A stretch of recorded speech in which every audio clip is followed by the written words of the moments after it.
Hello everyone, welcome to my channel. I am Ananya Banerjee from Swami Vivekananda Institute of Modern Science. My today's topic is bacteriophage lambda and the lytic cycle of bacteriophage lambda.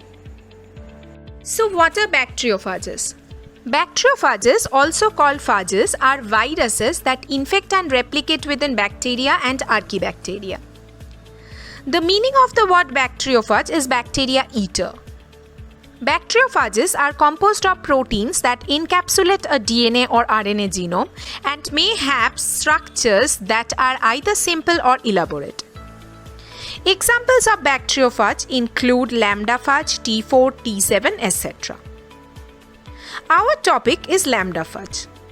Lambdaphage or Enterobacteriaphage lambda or coliphage, also officially known as Escherichia virus lambda, is a bacteriophage that infects the bacterial species E. coli K12. It was discovered by Esther Lederberg in 1950. The lambdaphage belongs to the family Cephuviridae. The wild type of this virus has a temperate life cycle that allows it to either reside within the genome of its host through lysogeny or enter into a lytic phase, during which it kills and lyses the cell to produce offspring. The phage particle consists of an icosahedral head of 55 nanometer in diameter, which is also known as capsid, a 150 nanometer long non-contractile tail with tail fibers at its end, which is also known as J-chain. The head contains the phage's double-stranded linear genome. Before getting into the life cycle of lambdaphage, we need to know few terms which are related to the life cycle of lambdaphage. For example, what do we mean by lytic cycle? What is lysogenic cycle? What do we mean by virulent phage, temperate phage, prophage, etc.? Now, by the word lytic cycle, which is sometimes referred to as virulent infection, we mean that when a particular phage is infecting a host bacteria, then after infecting the bacteria, when the particular phage will ultimately kill the host cell to produce many of their own progeny, then that particular life cycle of lambdaphage is known as lytic cycle. Whereas in case of lysogenic cycle, the phage will infect a bacteria, but instead of lysing the cell, it will insert its DNA into the bacterial chromosome and it will allow the phage DNA to be copied and passed on along with the host's own DNA. Then that particular life cycle is known as lysogenic cycle. Now, what are virulent phage? Now, the bacteriophages that can only follow the lytic cycle, they are known as virulent phage. Now, what are temperate phage? The bacteriophage which can adopt either a lytic or lysogenic replication cycle, these types of phages are called as temperate phage. Now, what are prophages? Now, prophages is that the latent form of virus genome which remains within the host but does not destroy it, then that particular form of virus is known as prophage. That is prophage when a particular phage is integrated or its DNA is integrated into the host genome, then that particular form of phage is known as prophage. Now let us discuss about the life cycle of lambdaphage. Lambdaphage, being a temperate bacteriophage, has both lytic and lysogenic life cycle. In the lytic cycle, the lambdaphage, it behaves like a typical virus, that is, it hijacks its host cell and uses the cell's resources to make lots of new phages and ultimately causing the cell to lyse and finally die in this process. During this particular life cycle, there are several stages. For example, the first stage is attachment. That is, the proteins which are present in the tail of the phage, it will bind to a specific receptor which will be present on the host cell, and depending on the binding of that particular receptor, the particular virus will then be able to enter within the host cell, or rather the phage, it will inject its double-stranded DNA genome into the cytoplasm of the bacterium. After that, the DNA copying and protein synthesis will begin, where the phage DNA it will be copied and the phage genes will be expressed to make proteins such as capsid protein. After that, assembly of new phage will be done. That is, once all the structural proteins have been synthesized, now the capsids they will assemble from the capsid proteins, and the DNA it will be packed within the phage head. And finally, when the phage particles are being produced, then the lysis of the host cell will occur, and finally the particular newly synthesized phage virion will come out of the cell. Now, in the lysogenic cycle basically allows a phage to reproduce without killing its host. Some phages they can only use the lytic cycle, but the phage like lambda phage they can switch between these two cycles. Now, in the lysogenic cycle, the first two steps, that is attachment and DNA injection, it occurs just as that, similar to that of the lytic cycle. But however, once the phage DNA is inside the cell, it is not immediately copied or expressed to make proteins. Instead, it recombines with the particular region of the bacterial chromosome. And these cause the phage DNA to be integrated into the chromosome.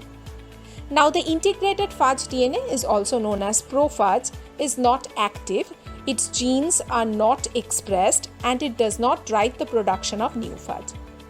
But however, each time a host cell divides, the prophage will also be copied along with the host DNA, and so on.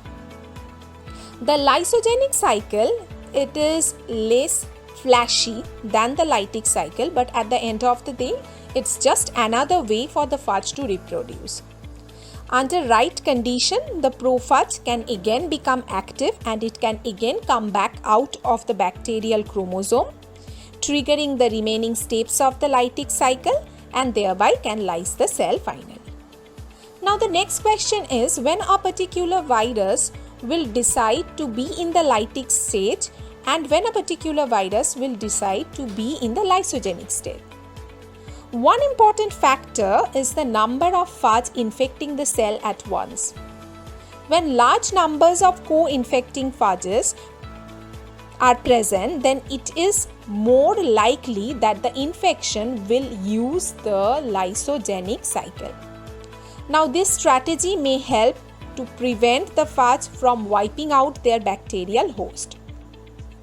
Now, at what condition a prophage will again come back into its lytic cycle? It has been seen in laboratory, say for example, when a particular phage is subjected to a DNA damaging agent like some UV irradiation or some chemical treatment is done. At that particular condition, the particular prophage will come back into its lytic cycle again. Also, there is another theory, say for example, when a particular bacteria is in its starved condition and it is lacking proper nutrient, and in that condition, if the bacterial cell itself is not capable to survive, during that stage, if the bacterial cell is being infected with a temperate phage, then the particular phage, it will remain in the lysogenic form just because there are not sufficient amount of enzymes or proteins present in the host cell. So the particular virus, it will prefer to live in the lysogenic state than to be in the lytic phase. Now let us talk about the genome of lambda phage. The genome of lambda phage contains 48,490 base pairs of double-stranded linear DNA with 12 base single-strand segments at both 5' ends, which are rich in G and C residues. These two long single-stranded overhangs are the sticky ends, which are known as cos site or cos sequence or cohesive ends. Once the lambda phage DNA is inserted into the host cytoplasm, the cos site circularizes. DNA ligase will then join the two ends to form covalently closed circular DNA molecule. Circular DNA molecules can then replicate easily because there will always be upstream to serve as primer. In its circular form, the fudge genome is of 48,502 base pair in length. Now, why this circularization is needed? If the lambda fudge injected DNA remains in its linear form, then the host cell exonuclease can degrade the lambda DNA from the terminal ends. But the circularization of the lambda DNA will protect it from the host exonucleases. This slide contains the detailed structure of lambda genome. The lambda genome consists of several genes which can be categorized under different segments. So as we can see in this slide, there are portions of genes which are responsible for synthesizing the head of the fudge. There are some genes which are responsible for synthesizing the tail. There are some genes which are responsible for the lytic cycle. Some are responsible for maturation. Some are responsible for DNA synthesis, repression. Some are responsible for recombination. And some of the genes, they are responsible for excision and integration. Now let us discuss about the lytic cycle of lambda fudge. Bacteriophage lambda binds to an E. coli cell by means of its J protein, which is present in the tail tip of the lambda fudge. The J protein interacts with the maltose outer membrane porine, which is the product of the LAMB gene of E. coli. The porine molecule is a part of the maltose operon. The linear fudge genome is then injected through the outer membrane. The DNA passes through the mannose permease complex in the inner membrane, which is encoded by the MAN XYZ genes, and immediately circularizes using the cos site. The single-stranded viral DNA ends are ligated by host DNA ligase. After that, host DNA gyrase puts negative supercoils in the circular chromosome, causing AT-rich regions to unwind and drive transcription. Now let us discuss about the genes which are expressed in the lytic cycle of Bacteriophage lambda. Lambda fudge proceeds through three major stages during its lytic cycle.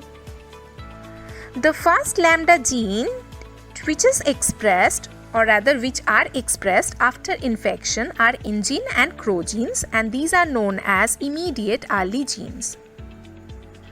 Most of the genes which are expressed next to them, they play a role mainly in replication and recombination, and they are known as middle gene or delayed early gene. Finally, the late genes of the fudges are expressed encoding the head and tail proteins of the fudge particle and the enzymes involved in the cell lysis process.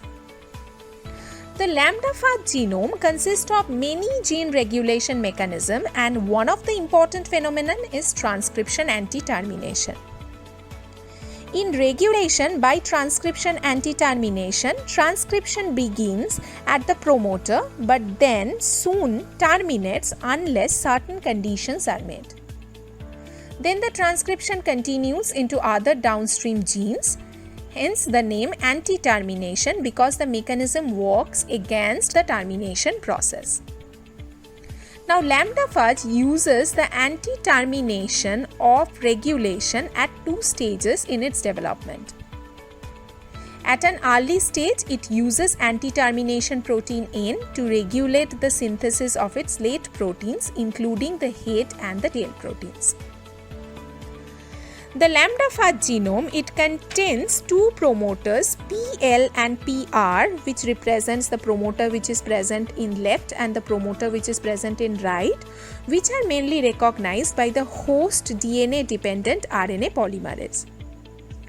The host RNA polymerase binds the lambda DNA at the site PL, which directs transcription to the left, producing mRNA, which terminates at the end of the gene encoding N protein at a terminator which is known as TL. Now the RNA polymerase binding to the PR promoter, it will then direct the transcription to the rightward, producing mRNA which terminates at the TR- terminator, encoding genes which is coding for CRO.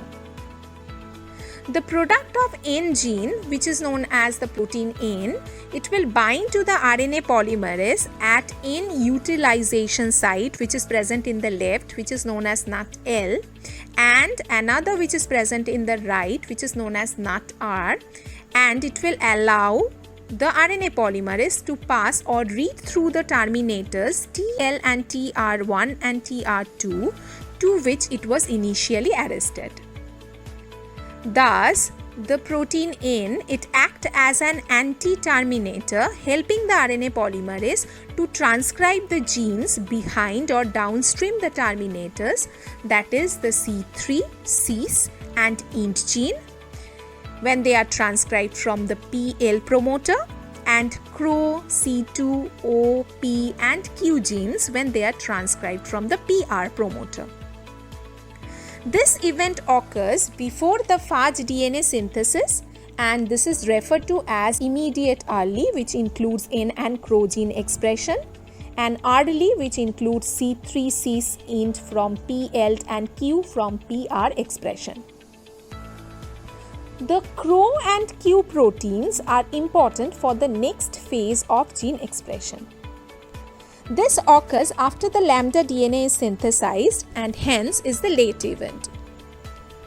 Now, immediately on infection, at the same time when the PL and PR are used, the host cell RNA polymerase also recognize another promoter PR- which is lying next to the Q gene in the lambda DNA. However, transcription is terminated at a terminator TR- which is located downstream of PR-, producing a small mRNA transcript. But as soon as the Q gene is transcribed from the PR with the help of RNA polymerase associated with the anti-terminator protein PN, the product of lambda gene N producing the Q protein, which will act as another anti-terminator protein. Now, by binding with the RNA polymerase at the Q utilization site, it will allow it to read through the terminator TR-, producing a large mRNA transcript. This mRNA encodes gene for structural proteins which make up the phage head and tail. At the same time, when the Q protein is showing its activity, the CRO protein is also at work. The CRO protein binds to the operator region OL and OR of promoter PL and PR, inhibiting transcription from these promoters and thus stopping the production of early mRNA. Sufficient Q protein is present to ensure that PR-, which is not affected by the CRO protein, it remains active and producing late mRNAs which will encode the structural protein. These structural proteins can then package the newly synthesized lambda DNA into the progeny virion using COS sites. So here is a list of proteins which participated in the lytic cycle of lambda phage. For example, the N protein, it is an anti-terminator protein which acted on the terminators like TL1, TR1 and TR2. Then O and P, which are operator and promoter, which acted on the initiations of lambda DNA replication. Then Q protein is another anti-termination protein which acted on the terminator TR-. Then C1, which is a repressor protein or which inhibits, or it is a protein inhibitor of the transcription from PL and PR. Then C2, which is an activator of transcription of C1 and INT protein. Then C3, which is a stabilizer of C2 protein. Then CRO protein, which is a protein inhibitor of C1 synthesis. Then GAM protein, which is a protein which is required for rolling circle replication, which we will discuss later in the later slides. Then RATE protein, which is a protein which is involved in lambda recombination, that also we will discuss. Then INT protein, which is an integrase, which is a protein required for site-specific recombination with chromosome. and then cis protein, which is an excise protein which forms complex with int and function in excision of prophage. The next step of Lytic cycle is the replication of lambda phage. Once the circular lambda DNA molecule have formed in the cell, they can replicate by mechanism similar to the theta replication which occurs in case of chromosome and plasmids. Replication initiates at the ORI site or in gene O, that is at the origin of replication, and proceeds in both direction with both leading and lagging strand synthesis in the replication fork. When the two replication fork meet somewhere on the other side of the circle, the two daughter molecules separate. After a few circular lambda DNA molecules have been accumulated in the cell by theta mode of replication, the rolling circle type of replication begins. The initiation of lambda rolling circle replication is similar to that of M13 in that one strand of the circular DNA is cut and the free 3' end serves as a primer to initiate the synthesis of a new strand of DNA that displaces the old strand. DNA complementary to the displaced strand is also synthesized to make a new double-stranded DNA. The lambda process differ in that the displaced individual single-stranded molecules are not released when replication around the circle is completed. Rather, the circle keeps rolling, giving rise to long tandem repeats of individual lambda DNA molecules called concatamers. Now, unlike T4 and T7, which encode many proteins for replication, the product of only two lambda genes, that is O and P, are required for lambda DNA replication. Now, as shown in the figure, that these proteins are required for priming the DNA replication at the ORI site. The O protein is thought to bend the DNA at this site by binding to repeated sequences, similar to the mechanism by which DNA A protein it initiates the chromosome replication, and the P protein binds to the O protein, and two components of the host replication machinery. Thus, together both of them forms the lambda replication, or both of them start the lambda replication, and therefore it acts like DNA C. Now, RNA synthesis must also occur in the ORI region for lambda replication to initiate.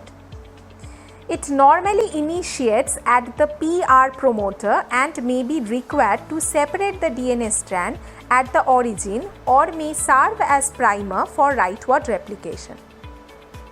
A third lambda protein, that is the product of the GAM gene, is required for the shift of the rolling circle type of replication. The REG-BCD nuclease, which is an enzyme that facilitates recombination of E. coli, somehow inhibits the switch of rolling circle replication, but GAM inhibits the REG-BCD nuclease. Therefore, a GAM mutant of lambda is restricted to the theta mode of replication, and concatamers can form from individual circular lambda DNA molecules only by recombination. Because lambda requires concatamers for packaging, a GAM mutant of lambda will not multiply in presence of a functional recombination system, either its own or the REG-BCD pathway of its host. This fact led to the detection of chi sequences, which are important in REG-BCD recombination. In the final step, the long concatamers are cut at the COS site into lambda genome length pieces as they are packaged into the phage head.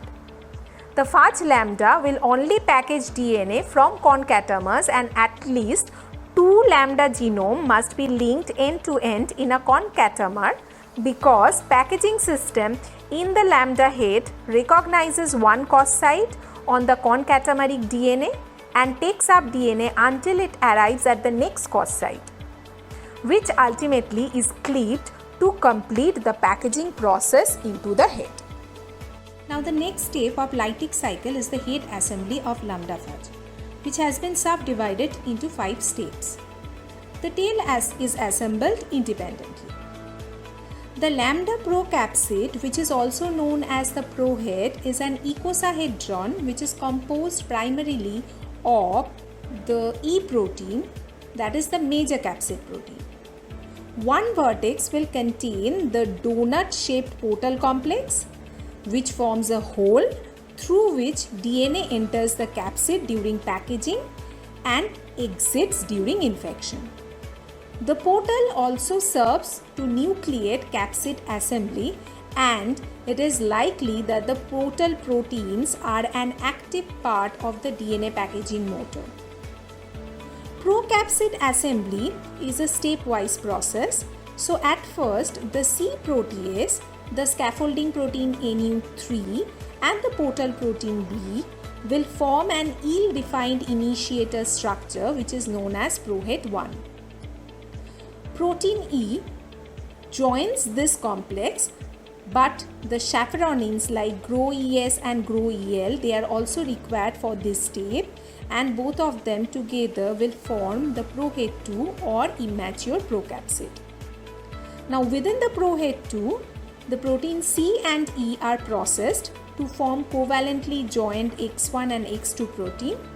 Protein NU1, protein A and F1, they are required for DNA packaging. Protein D joins and stabilizes the capsid as a structural protein. Protein F2 and protein W are connecting the head to the tail that joins once the head is completed.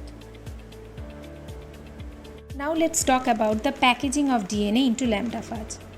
The initiation of DNA packaging in lambda is considered to include assembly of the packaging machinery at a cos site in the concatemer, then duplex nicking at cos n, and strand separation to yield complex 1. Now initiation step include terminase assembly at a cos site in the concatemer and maturation of the DL end. Now the DNA translocation into the capsid, it defines propagation. Now the propagation steps require cos clearance, which will be followed by active DNA packaging, and finally the termination requires recognition of cos n by the translocating complex. The cos Q cos n12 segment is central to capture of the fudge packaging machinery. Now duplex nicking and strand separation complete the DNA packaging. Now addition of GPW and GPF2 protein. Now these are glycosylated protein, hence they are represented as GP, and a tail complete the assembly of infectious virus. Now strand separation also release the terminase, which is bound to the DL end of the concatemer, which is utilized for the second round of packaging.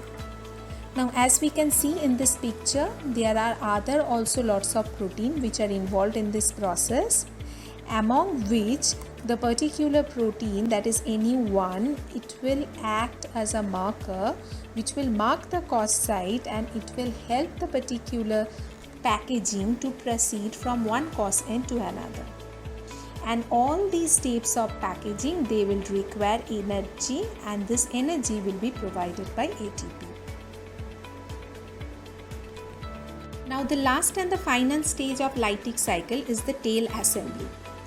The lambda tail is made of at least 4 proteins, that is protein U, protein V, protein J, protein H, with another 7 proteins which are required for assembly, like protein I, protein M, protein L, protein K, protein G or protein T, and protein Z. Now the assembly starts with protein J, which then in a poorly characterized fashion recruits proteins I, K, L and G or T to add another protein H. G and G or T then leave the complex so that the main tail protein, which is V, can assemble on the J or H scaffold. Finally, U protein is added to the head proximal end of the tail, forming U tail. Protein Z is then required to connect the tail to the pre-assembled head, and the tail is now called Z tail. Protein H is cleaved between the action of U and Z. It remains unclear if protein M and L are part of the final particle. Now finally the head will assemble with the tail and the fudge virion is now ready to lyse the cell. Thank you. If you like my video, do like and subscribe.